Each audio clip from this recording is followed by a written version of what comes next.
What's going on, Internet? My name is David. This is INTJ Report. And this might be a wild report because what I want to tell you is that the United States is now under martial law. Well, if you go look at the definition and you look at what people are describing as happening, they don't match. But oftentimes the labels and the descriptions are completely irrelevant to what is true and real. Like in the reality we share, whether you want to participate or not, Joe Biden is not a Democrat except by label. He wasn't a liberal. He wasn't progressive. He was the most conservative president we've had since King Henry the umpteenth, whatever. Labels are such an easy way to confuse people who don't pay attention. And I don't want to pass blame on to people who don't pay attention, because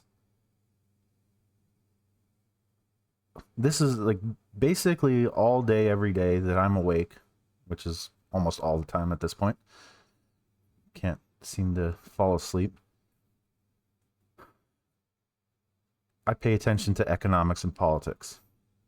I cannot reasonably expect, the people in my life, my family, people I know, friends, coworkers, whoever they may have been or might be in the future, I can't reasonably expect every American, every human to pay as much attention to what's happening in the world as I do.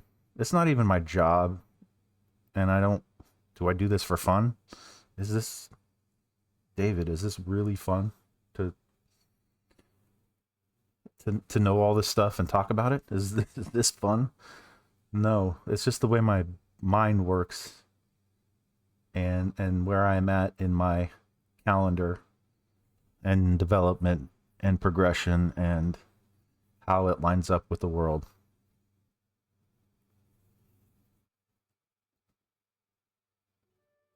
But the United States is under martial law. And that's a wild accusation, but I don't think I'm wrong. And I fully expect that if you don't already understand that it's true, you will very soon. If you cannot look at what's happening with Doge and their infiltration of the Treasury, of a variety of departments, and what they're doing that is technically, for all intents and purposes, illegal and unconstitutional, but no one is stopping them. Like, this is martial law. And one of the things I wanted to bring, I don't necessarily like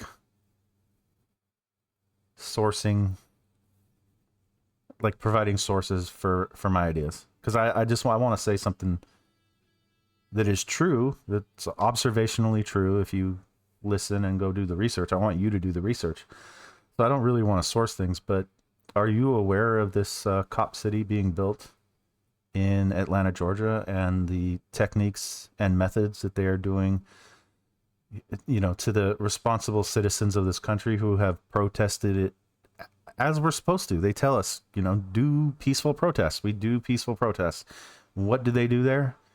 They go in and murder people, literally. Do I have to find the person's name? They kill people to get them to stop protesting so that they can build this cop city. Now, what is cop city? What is it? So here, this Wikipedia, the AI, it's describing it as the Atlanta Public Safety Training Center, also known as Cop City, the fire, yada yada, DeKalb County, Georgia, will include a mock city for urban warfare training. Will include a mock city for urban warfare training. Why do police need to be trained in urban warfare? like cops. It says right there on the cars, on on the driver door, the passenger door, and the front doors. It says serve and protect. Why do they need to be trained for urban combat? Because this is martial law. I think that what the who are they? Who are they? The psychopath billionaires, the Illuminati, however you want to label them. They're trying to protect their wealth. And what they have come to realize, because they aren't very smart, they aren't good at what they do, they're just very psychopathic and just willing to take advantage of murder and rape and slavery. Think about that. Now, Jeffrey Epstein is kind of old for some people. But how is P. Diddy any different than Jeffrey Epstein? When I talk about them taking advantage of rape, we can talk about, the owners of Fox News, the male chauvinists in those industries. They take advantage of rape to get ahead. They take advantage of murder. And when you outsource labor to a country like Indonesia that is kind of owned by Philip Morris, like a cigarette company, or maybe it's a little more convoluted at this point, but when you outsource labor to those countries where they do not have any protections for their citizens, and a factory burns down in the name of profit, and you can write it off because, well, it wasn't us, it was them, they did it. We paid them to do a thing, and then they killed their employees. We didn't kill them. No, you outsourced for that reason, because you can get away with murder there. You can push people to that point where they're jumping out of windows to avoid dying by fire. I wish, like, it's, and part of me wants to go and source and find the stories for you to show you that it's happening, and it somehow, some way gets reported, and it makes it into my algorithms. Because all I look at is news, economics, politics, global, national, all the things. But this is what's happening. This is what America is becoming, because we outsourced our manufacturing to third world countries that don't protect their citizens. What inevitably happened in this trade, like, you could think about Bill Clinton, right? He was the NAFTA guy. Free trade agreement. It's not free. What you did was trade away our future for short-term profits. It wasn't free. We're paying the price right now for what Bill Clinton did in the 90s. For what Ronald Reagan... It's hard to give Ronald Reagan credit for anything because he was a dementia patient, like a lot like Joe Biden is. Why do we keep electing old white men who are way past their primes, way past their cognitive authority or ability? We keep doing it. Why? Because we just want a guy who sniffs hair and likes ice cream for some reason. So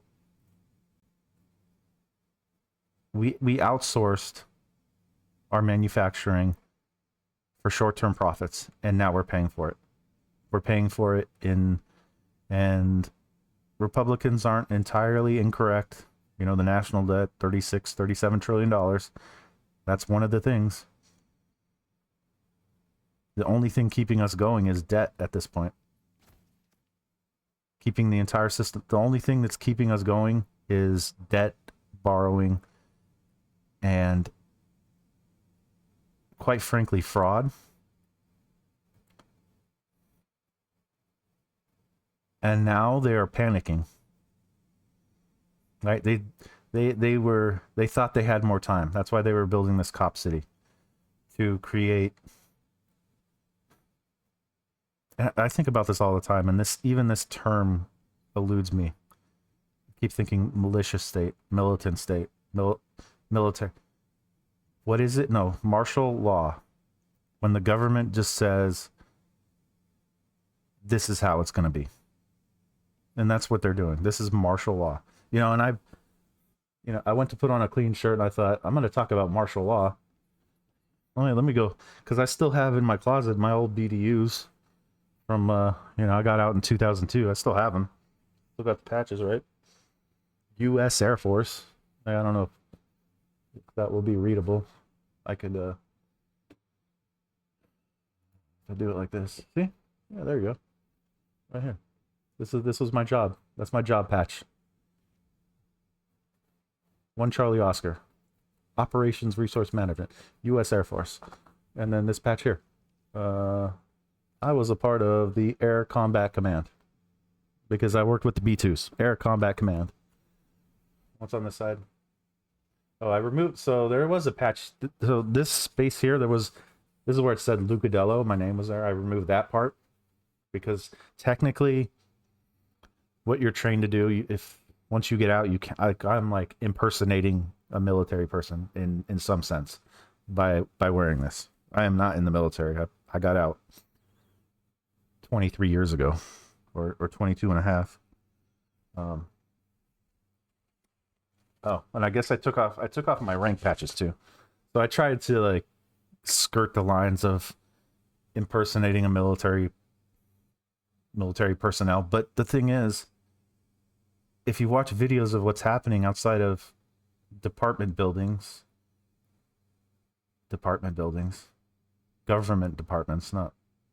not stores, not yet. It's not grocery stores yet. That's coming soon. But this is martial law. And most people are so busy trying to survive, to make ends meet, that there's no possible way they could ever understand what is happening currently. And I think that I make predictions all the time, and as far as I know, they always come true. Maybe not in a time period that you would say is acceptable for a prediction. For instance, the banks are going to fail. They are completely insolvent. But I had started talking about that in 2005. And here we are 20 years later. It still hasn't happened. It almost happened in 2008. It almost happened in 2020. Thank you, COVID, for saving the banks, I guess. But now it's bigger and worse. And it's going to happen soon. And they in order to attempt, for these billionaires, for the Illuminati, for whoever they are, whoever you want to call them, for them to protect their wealth, they have to somehow maintain the dollar as having value. It doesn't, like Elon Musk can have 400 billion green rectangles, but coming soon to a theater near you, those green rectangles are going to be better used as kindling, like to light a fire, because the electricity is going to run out, because the gas is going to run out, and it's going to get cold, and you're going to want to stay warm in the winter. So you could take that dollar and it'd be more useful to light it on fire to try and get the wood logs to start burning. This is where we're headed very rapidly. It's going to be chaotic. There's going to be a moment, and it's talked about in movies and documentaries about 2008. It was basically Friday after the markets closed.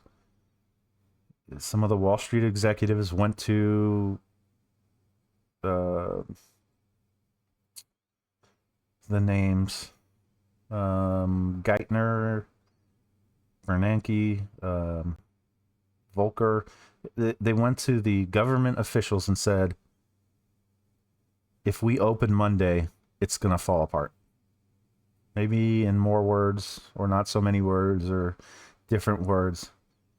But what would have happened in 2008 is, if the government didn't do TARP, if the government didn't do the bailout, and then follow it up with 0% interest for 12 years and, money printing and more derivatives, right? The banks are completely insolvent. And now they're panicking because it's happening faster than they were prepared to deal with. This is what's happening with Doge, Trump. It's martial law, and they're panicking, and they're because they don't have much time. Like if they don't find a way to protect the value of the dollar very quickly, $400 billion isn't going to mean anything, right? Because it's like, it's not even that he doesn't even have 400 billion green rectangles. It's a digital number that's mostly created with imagination, with derivatives, with the same exact bullshit that caused 2008. You know, they call it the Great Recession because they bailed us out of the greatest depression that we're technically in. If you remove debt and borrowing from the figures, this moment in time is the worst in civilization's history. And one way, because people will suffer a lot. Like people will, as long as they have food, they'll suffer practically everything else, right? And you can see, you can drive any big city right now, and see people sleeping out in public, in the streets, in tents. You can see all this. People will suffer to that extreme as long as they can still eat a little bit. And we are getting to a point where the vast majority of people are going to stop being able to afford food. Now, technically, they can't. This is what I'm saying about the Greatest Depression and why martial law is in effect and why the leaders, I mean, they're in charge. Are they leading us to a good place? No, but they're in charge and they're leading us somewhere. When you account for the stagnant wages since the late 70s, how inflation has just skyrocketed and our wages have gone nowhere or down. It depends on how many of the metrics you want to consider at one time. There's a lot of people who say it's stagnant, like we're making the same amount we made 40 years ago, but inflation. No, we're making less. Just objectively, we're making less money and everything costs. Not 5% more a year, not 4% more a year. Just look at eggs. I went to Target a few days ago, and a dozen eggs was like $6.89. 12 eggs, $6.89. You know, before the pandemic, which I only mentioned because it's a specific period in time that you might be able to relate to. A dozen eggs was $3, basically everywhere. In California, where you think it's super expensive, food is actually cheaper because we make all of it there. But it was 25 cents an egg. And now, where we are now, Waffle House, which I'm not sure that they even have one in California. Maybe they do. It's more of an Eastern, Midwestern, Southern thing, right? Waffle House is now adding a surcharge, 50 cents per egg, because they're that expensive. Because it's gotten that out of control that they can't just gradually raise their prices to account for some sort, like the inflation that they imagine is 4 to 5% or 3% or whatever, or lower. They think it's lower. They want to get it to 2%. No, get real. No, they can't, as a business, just start charging $1 more per plate overnight. And so instead, they have to say, well, per egg, there's a 50-cent surcharge, and there's generally 2 eggs per plate. So now it's $1 more. They have to like do this insane voodoo math to not go out of business instantaneously, because the inflation is not 5%. It's 100%. It's doubled in such a short period of time that And people will say that that's because the dollar's worth less. However you want to account for it in your head, when I take a dollar that the U.S. guarantees is worth $1, and I go to buy a dozen eggs and I get half as much, or I pay twice as much, like, however you math that out in your head, inflation is double, the money's worth half, either way. And to account for the chaos, we've been put under martial law, and you don't even realize it yet. I mean, I've seen this since, was it in the mid 2010s when there was Occupy Wall Street and Mayor Bloomberg took some bulldozers and armed officers to clear out the camp in Zuccotti Park, when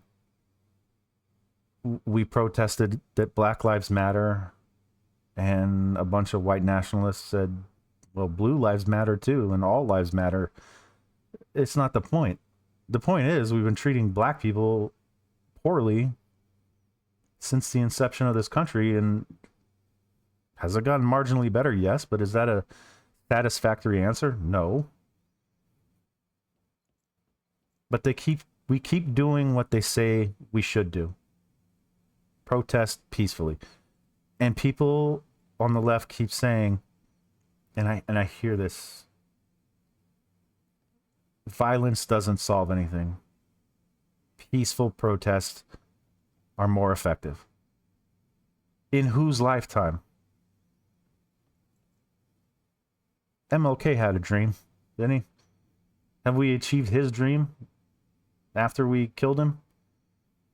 He'd probably be dead anyway at this point. Like, we're beyond his lifetime. Peaceful protests. We do what they ask us to do. We try to do it the nice way, and they keep murdering us. They keep using the police against us. Who are the police protecting? What peace are they serving? It's not ours. Like, you get out of line, they're going to lock you up. You go to Wall Street and they steal, rape, murder, enslave to the tunes of trillions of dollars, millions and billions of people, and they just get away with it. Like, we're heading to a point where you'll probably finally, it's probably finally going to be obvious, and I'm trying to avoid it. I don't see any way out, though. Right? Elect me president. I'm not. I would just be assassinated. Like, rather than letting me try to fix things to protect, because in my solutions, billionaires don't go away. You know, you could still be a billionaire. You just got to earn it more responsibly, respectably. But they don't want to do the work. They're the lazy assholes. And instead of, because we're at a point where soon you can't afford to eat. Not that you can even afford it now, right? Look at it this way. Stagnant wages. So in order to subsidize your insufficient wages, the government offers food stamps. But is that enough? No. So to subsidize your insufficient wages and food stamps, you use credit cards. Is the credit cards enough at this point? No. So in order to subsidize your insufficient wages, food stamps, and credit cards, there's now a thing called buy now, pay later, which is, it's basically it's like a credit card, but for individual purchases. It's putting every specific purchase on its own separate credit, so that if you default, it's not as impactful to the banks. So they're just compartmentalizing the debt so that they can absorb it easier. But what are people doing now? You don't make enough money. Your wages are insufficient. The food stamps are insufficient. The credit cards are insufficient. The buy now, pay later is insufficient. And people who normally would never ask for help are turning to food banks. Americans can't afford to eat. This is the like the stock market could crash and 90% of the people wouldn't care because they don't own any of it. Right? You may have a 401k and it was worth $20,000, $30,000 when the Dow Jones was at 45,000, so overinflated. But if it crashes, what do you really lose? Imaginary money that you didn't have access to yet because you have to wait until whatever. When people who are not accustomed to farming or being hunter-gatherers anymore because everything comes from a grocery store, when the grocery stores stop functioning, this is where we're headed. This is what I want to avoid. And the only way that the Illuminati can attempt to deal with this is martial law, which is it's what we're dealing with. We've already seen the crime. We've already seen people. Walgreens, Walnuts, whatever. Those local sort of corner pharmacy / 7-Elevens whose business model was overpriced anyways, and they didn't have enough employees to prevent theft. That's a real problem. They didn't keep enough people in the building to do customer service to prevent theft because they were operating on such tight margins so that they could afford to pay bonuses and stay in business. But they cared about their bonuses more than being a functional business, and it's happening. So there's stores going bankrupt, closing right now. And it's going to keep happening, right? The next bank to go is going to be a big one. And I was trying to talk about martial law. There was a Chicago bank that I've never heard of it. Chicago bank goes bankrupt. On Friday, January 17th, Pulaski Savings Bank was closed by the Illinois Department of... why do I know about this stuff? I don't live in Chicago. I don't even think I've ever driven through Illinois in all my crossings of... Oh, I'm in the camera mode. Pulaski Savings Bank. Why do I know about this? Why don't you know about this if you live in Chicago? So we are going to keep seeing these regional banks like Silicon Valley, First Street, and what's worse is 2023 when Silicon Valley banks don't go bankrupt. That's not how it works with banks. It's not like Circuit City, who can just say, oh, we don't have any more money. Everyone who we owe money to is just going to have to deal with it. That's not how banks work. If that were the case, then the entire banking system would fail. Because if, say you had a loan at Silicon Valley Bank and it failed, and now you don't owe any debt, your debt was forgiven by a bank failure, then your business next door, who maybe banked at Silicon Valley Bank 2, will be like, well, if I just banked at the Silicon Valley Bank 1, my debt would have been forgiven, so I'm going to stop paying and make that bank fail. So banks can't actually go bankrupt. They can't fail. Otherwise, the whole thing falls apart. It's Tyler Durden without the plastic surgery and the human soap bombs.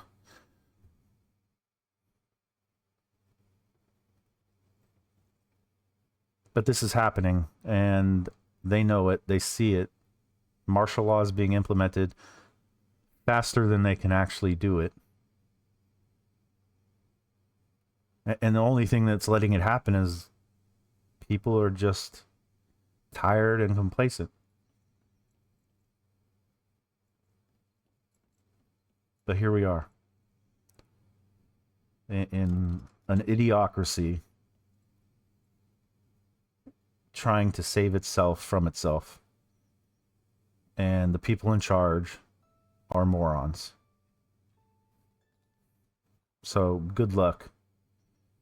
And if I were going to give anyone financial advice, I would say invest in non-perishable food and have some bottled water on hand so that when this comes to fruition, you can pause and not panic. Let the people who weren't prepared panic and well, let me just be very frank, die and kill each other in the panic. Be able to pause and wait and not panic.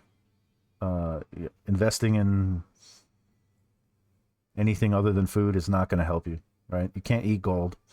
The people who think gold is going to save them in this situation, yeah, good luck with that. If you even, like, if you have the gold, if you buy gold and it's in your possession, then it's not in your portfolio. And so this whole idea that investing in gold is like this safe asset, no, it wouldn't be. If it was safe, it's not in your portfolio, so it can't be accounted for. You know, it's in a safe in your house or in your drawers or whatever. But a lot of people that own gold, they don't even own that much of it. They own stock. Like, it's psychotic. The only way they can try to save the dollar is martial law. That's what we're dealing with. Is this breaking news or is the news just broken? Crazy. Good luck.